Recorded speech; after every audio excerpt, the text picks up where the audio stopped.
All right, so I'm going to talk about supply and demand super quick. Just go over the graph for you guys.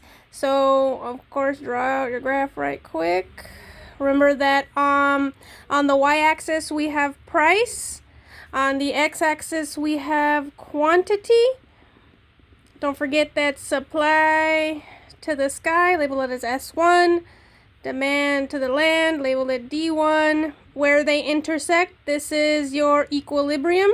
So label that E1, all the way down, Q1, and P1. All right, so the price at equilibrium will be whatever that is, and the quantity at equilibrium is whatever that is. That's what these little points represent.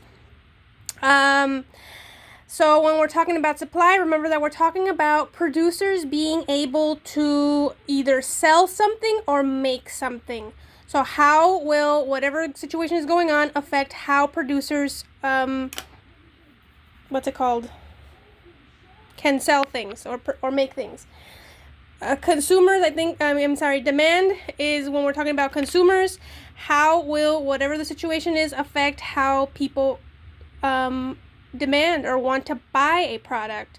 Remember that each curve has its own shifters, so I cheated and wrote them down beforehand because apparently I can't talk and write at the same time. So number one, taste and preferences. So the demand for a product will increase or decrease depending on what people want. If you want more, if we're like, again, let's say we were talking about hamburgers because that one's the easy one.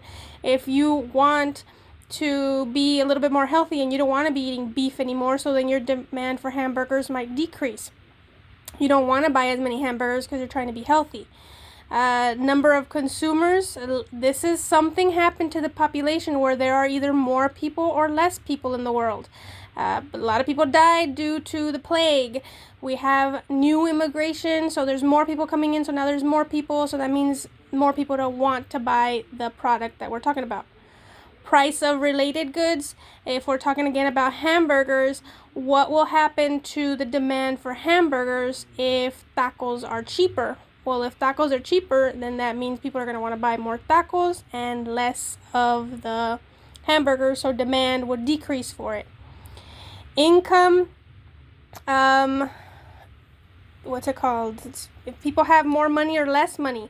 The idea here is the more money people have, the more of the product, of whatever the product you're analyzing, they want. Again, we're simplifying. We're not like thinking about all these other things that are going on. We're just saying that's the basic rule. You have more money, you want more of the product. Future expectations. This is if you, let's say, you know that gas prices are going to go up this weekend. What will happen to the demand for gas prices right now? You would probably want to buy all the gas you can right now because it's cheap versus this weekend when it's going to increase, and then vice versa, right? Moving over to the supply shifters, we have price and availability of resources. So if we're talking about hamburgers, if the price of beef, of the stuff that you use to make the hamburger, is now more expensive, then we'll have a decrease in supply. Number of sellers, again, the same thing. There's somehow more companies or less restaurants or stores or whatever, or there's less of them. It will affect how much product is being made. Technology, if we're talking about hamburgers, there's new ovens. That's a technology. There's new computers that can help you make hamburgers faster somehow. I don't know. Actions of the government, taxes and subsidies. So remember that a tax is when the government takes away money. So if the government is taking away more money, then that means that the producers have less money to make product, which means there's going to be a decrease in the sale of it. Subsidies. Usually we want to think of it as a positive thing. It's the government giving companies money. So they're saying, here's money, go make more hamburgers. Here's money, stop making hamburgers. It depends. Usually it's to help them make more, but it depends on like how it's worded. Opportunity cost of alternative production.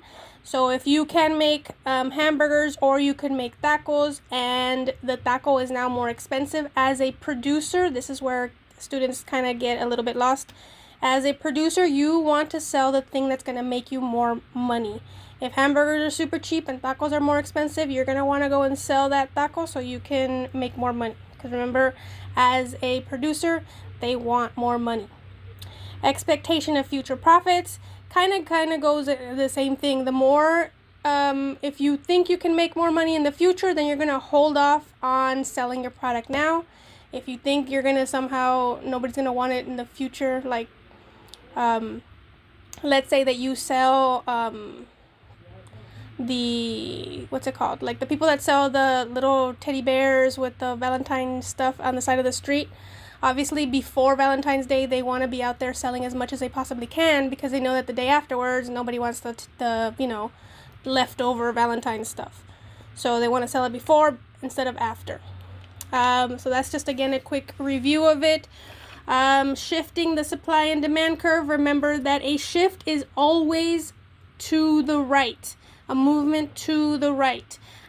So you will always draw your arrow to the right, because remember that supply, especially a shift in supply, is movement, this way, and then you would draw your new curve over here. Demand, a shift again to the right, you draw your arrow, and it would be your new curve over here. Decrease would be the opposite way. If you guys have any questions, let me know. That is supply and demand for you. Just a super duper quick overview.